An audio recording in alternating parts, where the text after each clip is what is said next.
Well, Crumb Catcher. You know what I mean?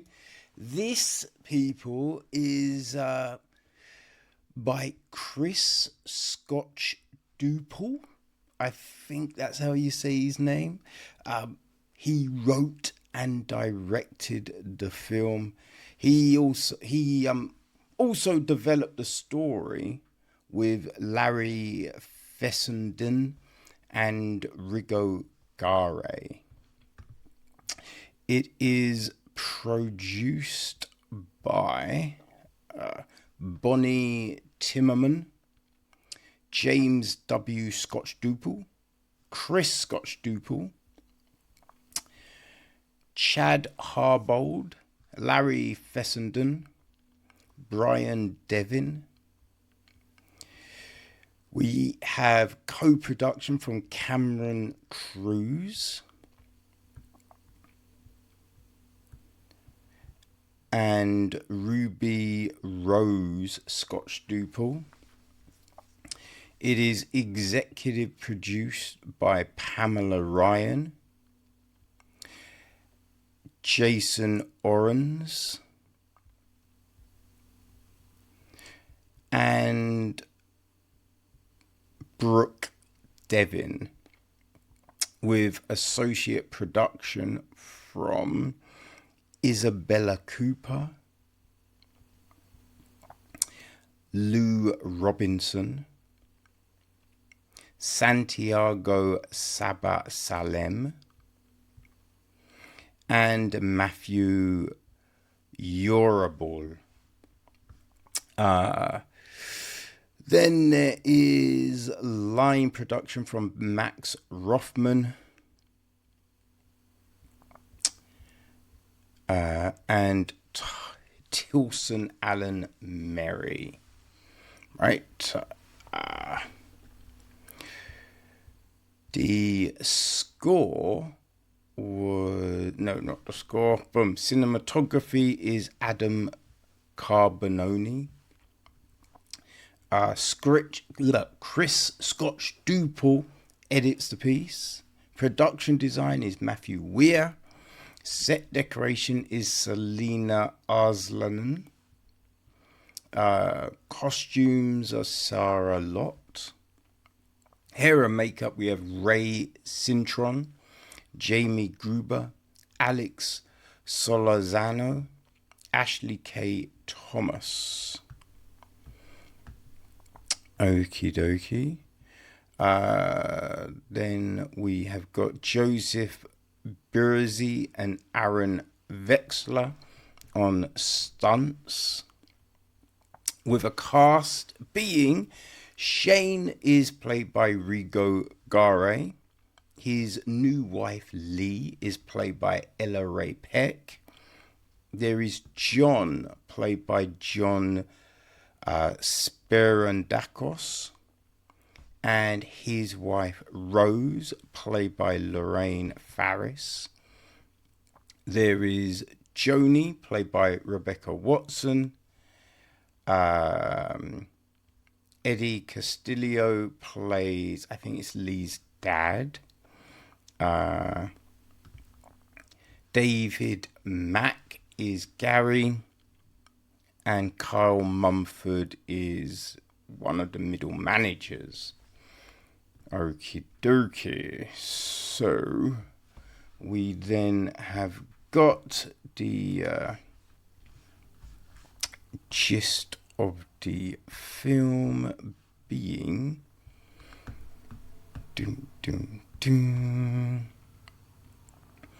Okay, so a newlywed couple is held captive in a remote lake house by a maniacally optimistic inventor and his sour wife, who are desperate to finance his dream project with a half-baked blackmail plot. So, yes, that, people, is the film. We do also have a director's statement, right? Which is, always a good thing. Right, so when I was in high school, I got out of writing essays by making movies. Now I made a movie and people tell me that I need to write an essay. Crumb Catcher is a gonzo home invasion thriller. It examines two couples at opposite ends of life, drawing inspiration from the films of John Cassavetes and Who's Afraid of Virginia Woolf. On one side, you have young newlyweds standing on the edge of achievement, but their future and security are balanced against the groom's self-destructive behaviour.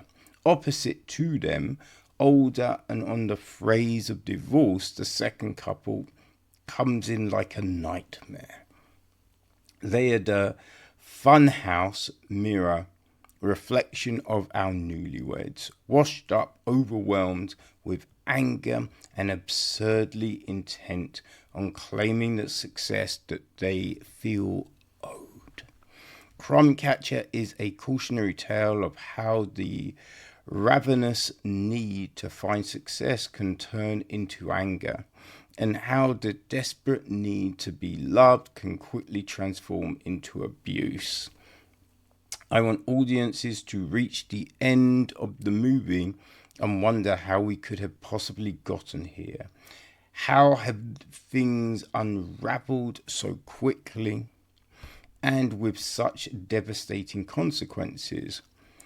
One unrelenting night that will never end, blending the tones of After Hours and Red Rock Waste. I wanted to play with how the discomfort of an awkward sales pitch could escalate into true terror. I also wanted to make people laugh. So yes, that is Crumb Catcher. And, so we start off at this wedding, right? We start off at the wedding. Which is, it's interesting because when you look at Shane and Lee, you do wonder what has brought these two together. Because, Shane has this look on his face that feels like it is trapped. Right? Looks like he's trapped and contemplating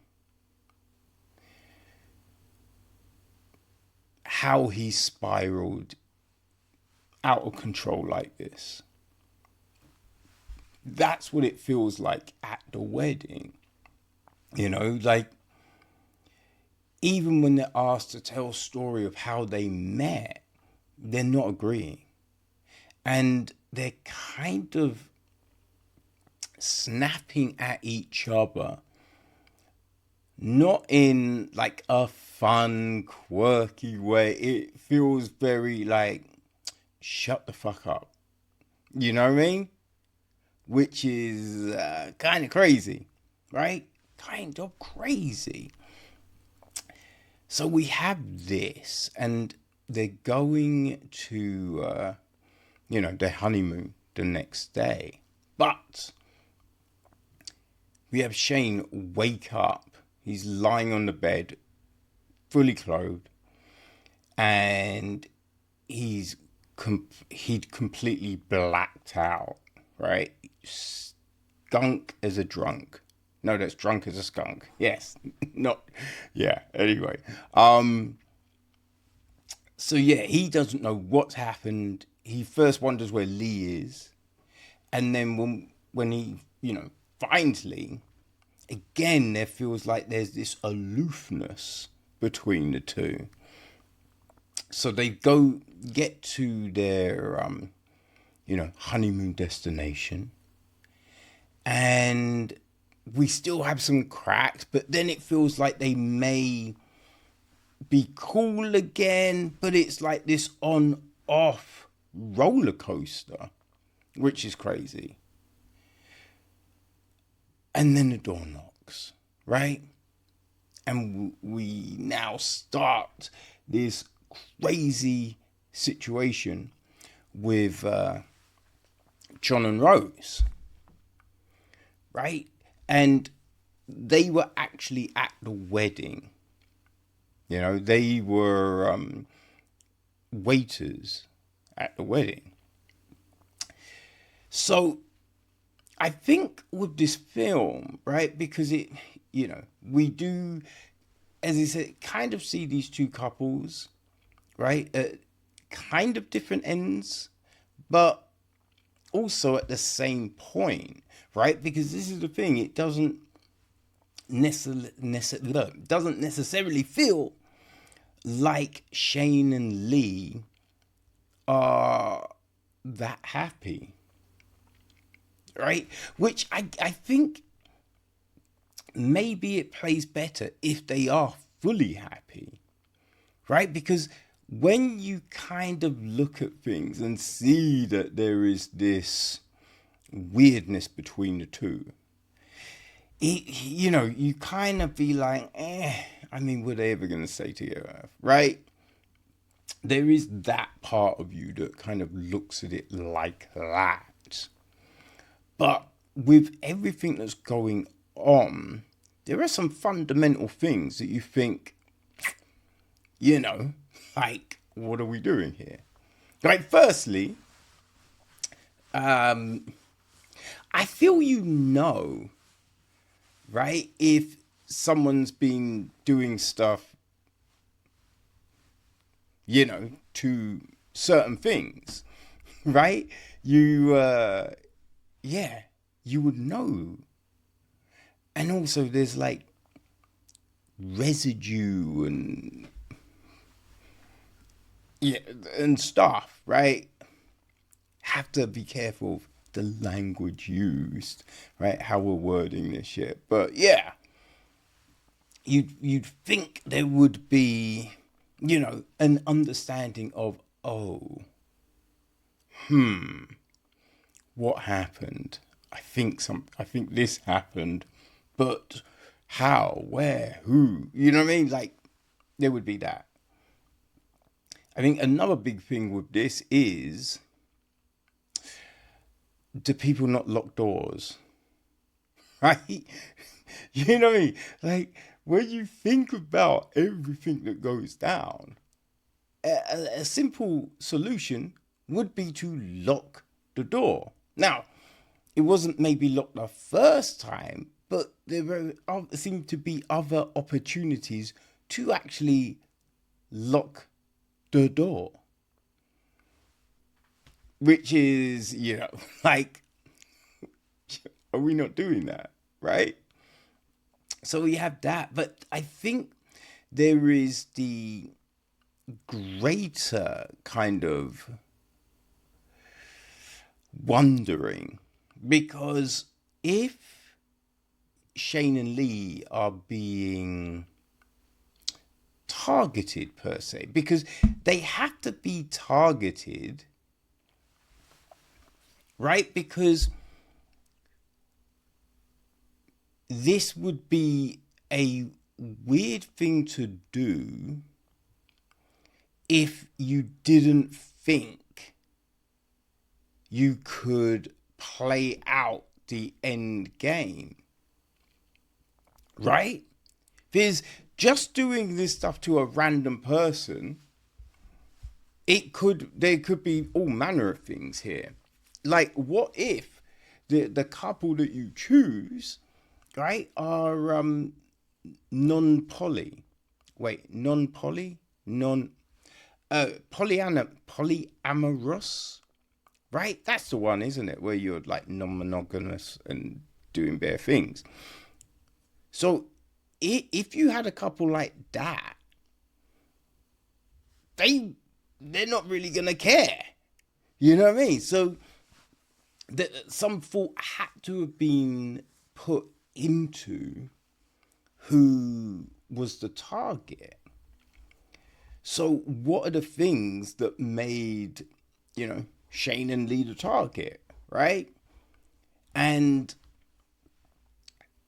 yeah, how do you then get into the wedding, right? There is a lot of stuff there is like, an intricate plan that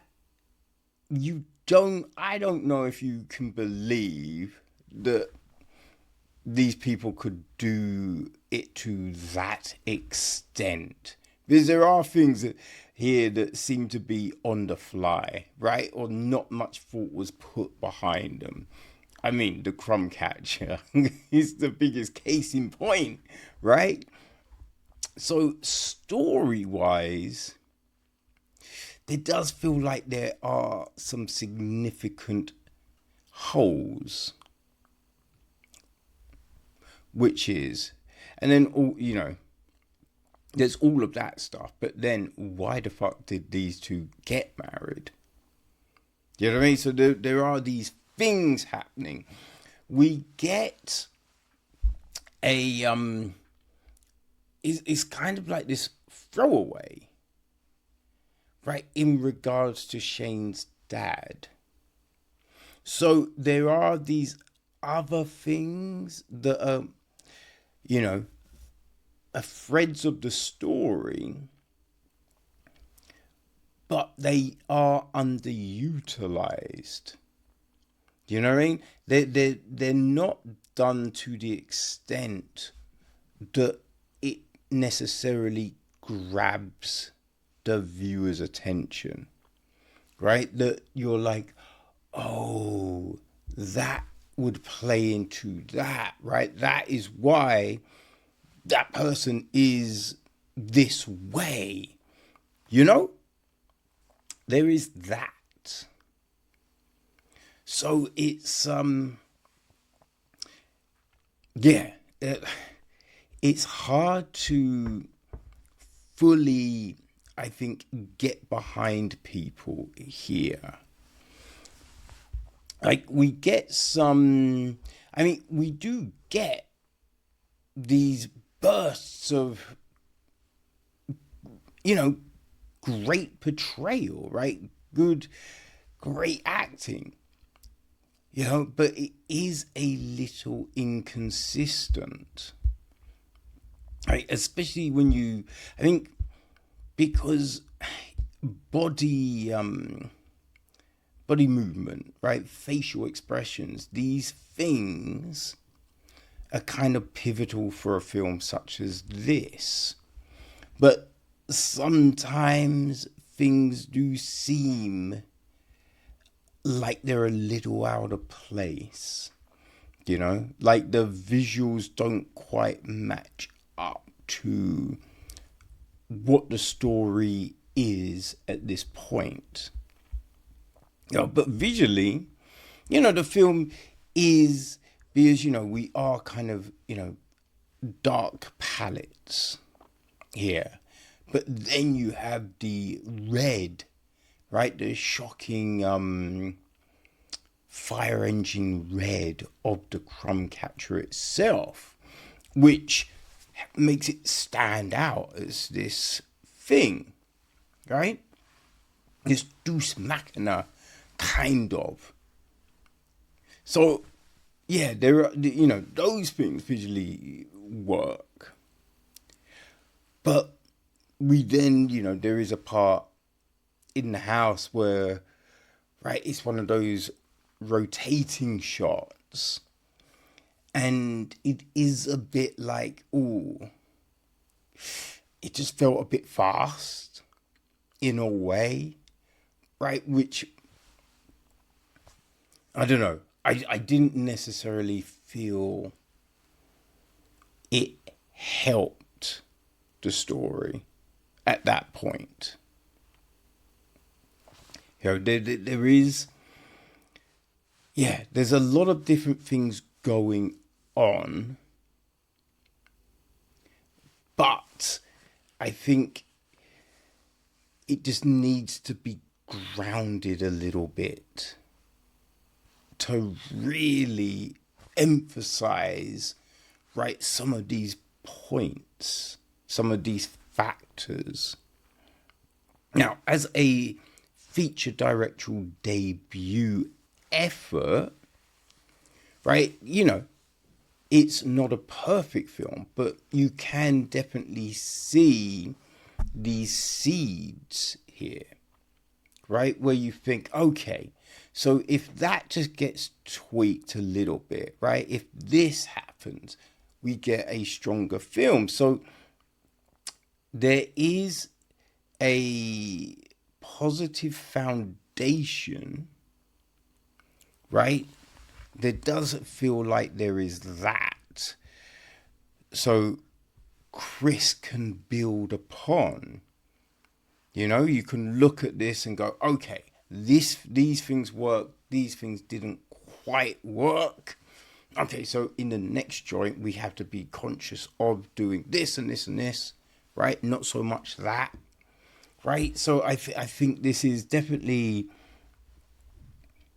a tool that can be utilized, you know what I mean, for, yeah, that storytelling growth. Because, you know, in the director's statement, it talks about, you know, certain things that, you know, they're looking to do, but it doesn't necessarily quite do those things. You know what I mean? So, yeah, I think it'll be interesting to see what Chris does next, right? After Crumb Catcher. So, yeah, you know, the film, it is dropping on Blu-ray. Let us try and be as... Yeah, it was already released in the States. You know what I mean? Already released in the States, which, like a couple of years ago. So there is that. And, yeah, it's getting, you know, released on Blu-ray for all of those that would like to own the film. So actually it's out on Blu-ray. Yeah, it's odd because you know, Staley just passed this on to me, so I was assuming there was you know, a re-release or something. But yeah, the film, it's been out in cinema. It has just, you know, kind of a couple of months ago just dropped on Blu-ray. But you can watch it, you know, you can purchase it from all your favorite VODs, right? So, yeah, if you know, dig kind of quirky stories and all of that jazz, maybe, right? You want to check out Crumb Catcher. So, yeah, on the website, we will have all the links.